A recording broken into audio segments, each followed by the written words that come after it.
এই 2 টুকরা মাংস দাও কাকা। আব্বাই কোরবানি দিছে, সামনে বার জন্য আরো 2টা গরু কোরবানি দিতে পারে, বুঝছেন? দোয়া করেন।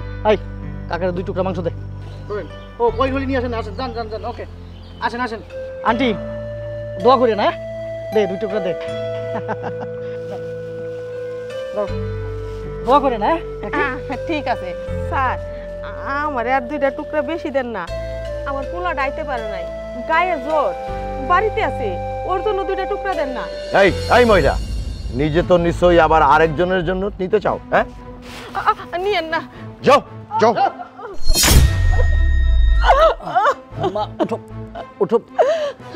আরে আপনারা এটা কি করলেন? হ্যাঁ, গরিব অসহায় মহিলাটার এভাবে ধাক্কা দিয়ে ফালাই দিলেন। আপনারা কেমন মানুষ? হ্যাঁ, একটা মহিলা আসছে আপনাদের কাছে গরুর মাংস নেওয়ার জন্য, মানে কুরবানির মাংস নেওয়ার জন্য, আর তার এইভাবে ধাক্কা মারলেন। হ্যাঁ, আজকে একটা ঈদের দিন, আর এই দিনে পারলেন আপনারা এই মহিলারে ধাক্কা মেরে ফালাই দিতে? আজকে যদি আপনাদের কাউরে আমি ধাক্কা মেরে ফালাই দিতাম তখন কি করতেন? আমারে লোকজন ডাইকা তারপরে মাইরা তারপর এখান থেকে বিদায় দিতেন। আজকে আমরা গরিব বইলা আপনাকে কিছু কইতে পারতাছি না, আমার মা কিছু কইতে পারতাছে না, অসহায় বইলা। আরে আমরা অসহায় বইলে তো আপনার কাছে মাংস নেওয়ার জন্য আইছি। আজকে আমরা কুরবানি দিতে পারতাছি না দেখে তো আপনার কাছে মাংস নেওয়ার জন্য আইছি। আমাকে কাছে টাকা নাই বিদায় তো আমরা মাংস নেওয়ার জন্য আইছি। তাহলে কেন আপনার কাছে মাংস নিতে আর লাঞ্ছিত হইতে হয়? কিসের জন্য? আমরাও তো মানুষ, গরিব মানুষ কি মানুষ না? আপনাদের টাকা পয়সাতে ধন সম্পদ আছে, আপনারা লাখ লাখ টাকা দিয়ে কুরবানি দিতে পারতেছেন, আর আমাকে নাই বিদায় আমরা পারতেছি না। এই জন্যই তো আপনার কাছে আহি। আর এই আহি বললে এভাবে আপনারা অত্যাচার করতে পারেন। আমি যদি তোমাদের সবাইকে যদি গোস্ত দিয়ে দেই, আমার আত্মীয় স্বজন আছে না, আমার জন্য রাখতে হবে না? ও আত্মীয় স্বজনদের দেওয়া লাগবে না? আচ্ছা, কুরবানি দিলে তো একটা নিয়ম কারণ আছে। হ্যাঁ, নিয়মের বাইরে তো আর কেউ কুরবানি দেয় না। আমি শুনছিলাম কি জানেন, যদি একটা গরু দিয়া যদি কেউ কুরবানি দেয় সেটার নাকি 3টা ভাগ করতে হয়। একটা নাকি আত্মীয় স্বজনের জন্য করতে হয়, একটা নাকি গরিব দুঃখী মানুষের জন্য করতে হয়, আর একটা নাকি নিজের জন্য রাখতে হয়।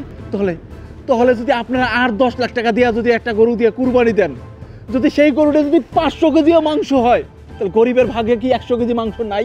কই আপনাদের এখানে তো 100 মানুষ হইবে না।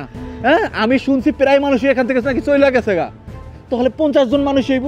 যদি তারপরে যদি আধা কেজি করে মাংস দেন, আপনাদের প্রতি তো খুশি থাকে প্রতিটা মানুষ। হ্যাঁ, সারা দিনটা এখানে আপনাদের আশায় বসে রয়েছে, আপনারা মাংস দিবেন, সেই মাংস রান্না করবে, তারপর নিয়ে খাওয়া দাওয়া করবে। তাহলে কেন? তাহলে কিসের জন্য আপনারা 2 টুকরো করে মাংস দিলেন? হ্যাঁ, একটু কি আপনাদের সহানুভূতি হয় না? এটাই কি আপনাদের কুরবানি? হ্যাঁ, আপনারা নিজেদের জন্য মনে করেন ফ্রিজের ভিতরে, ডিপ ফ্রিজের ভিতরে রাইখা দেবেন সেই মাংস, আপনার বছরের পর বছর খাইবেন। এটা কি নিয়ম? কুরবানির মাংস কি এভাবে রাইখা রাইখা খাওয়ার নিয়ম? সেটাই আপনারা পালন করেন। আমাদের মতো গরিবরা একদিন পায় আপনাদের কাছ থেকে মাংস, আপনারা তো প্রতিনিয়ত গরিবরা মাংস ভিলান না। হ্যাঁ, এই একটা দিনই ভিলান, তো সেটা যদি ভালোভাবে না ভিলান, একটা গরিবরা মানুষ যদি তারা মন খুলে না খাইতে পারে, তাহলে কি আপনাদের কুরবানিটা হবে বলেন তো? হ্যাঁ, আরে সাহেব, আপনারা যে মাংসটা দেন না, তার গরিব মানুষের না একবেলা খাবার জোটে, একবেলা খাবার জোটে। আরে আপনাদের বোঝা উচিত, আপনারা উঁচু উঁচু বিল্ডিং করে রাখছেন, কিন্তু পাশে যে গরিব বস্তি থাকে সেখানে মানুষগুলো না খায়া থাকে। তা করে যদি 2 টুকরা মাংস বেশি দিতেন তাতে কি হইতো? হ্যাঁ, এই জন্য কি গায়ে হাত দিতে হইব? হ্যাঁ, খুব ভালো করছেন, খান আপনাদের কুরবানির মাংস, আপনারা একারাই খান। এই মাংস বিলায় লাভ কি? বিলান দরকার না, এগুলো রাইখা দেন, ফ্রিজে নিয়ে রাইখা দেন।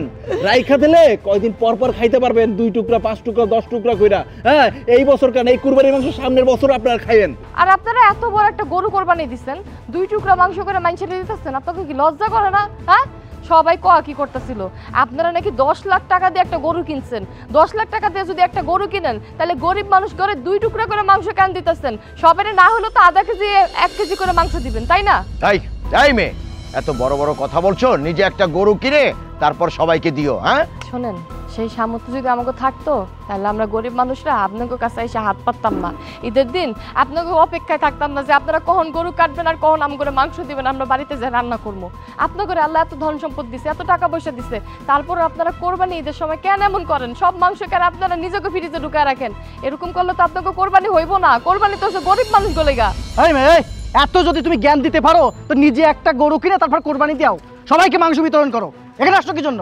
এত মানুষ সকাল থেকে এনে দাঁড়ায় রয়েছে আর আপনারা সবাইরে ভাগায় দিচ্ছেন, 4-5 জনের 2 পিস করে মাংস দিতেছেন। আপনারা কি কোনো মানুষের কাতারে পড়েন? আপনারা তো মানুষ না। আর যে কোরবানি দিতেছেন না, আপনাকে কোরবানি তো হইতাছে না। এই যে আপনারা 2 পিস করে মাংস দিতেছেন, এগুলো না করে তো আমরা তো দিন মজুর। আমরা চাইলে 500-1000 টাকা দিয়ে 1 কেজি মাংস কিনেই খাইতে পারি। তাহলে এনে এসে আমরা সারাদিন দাঁড়া থাকবো কি করতে? এই মেয়ে, একদম চুপ। তোমার কাছে আমার নীতি শিখতে হবে? তোমার কাছে কুরবানির গরু কিভাবে দিতে হয় সেই নিয়ম কি তোমার কাছে শিখতে হবে? আমি ভালো করে জানি কুরবানির গোশত কিভাবে ভাগ করতে হয়, কিভাবে গরিব দুঃখীকে দিতে হয়, আত্মীয়কে দিতে হয়। তোমার কাছে শিখতে হবে না। অনেক কথা বলে ফেলেছো, তুমি একটা বেয়াদব। বেশি কথা বলবে এই লাঠি দিয়ে কিন্তু পিটিয়ে একেবারে মাজা ভেঙে দেবো। এই ইচ্ছে হলে এই 2 টুকরো নাও, না হলে এখান থেকে চলে যাও। যাও। বাবা, ওনাকে একটু বাড়িয়ে দেন না। সবাইকে কি একভাবে দিতে হবে? উনি গরিব মানুষ, হয়তো অনেক বিপদে পড়ে তো আমাদের কাছে এসেছে। ওনাকে একটু বাড়িয়ে দেন।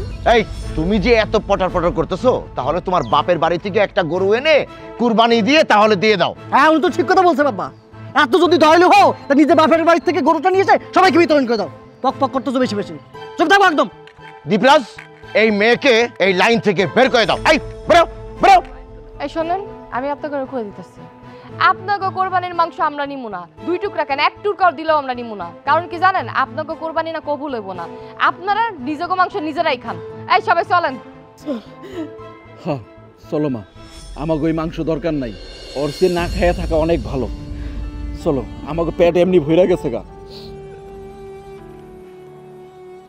চলো মা, খান আপনাদের মাংস।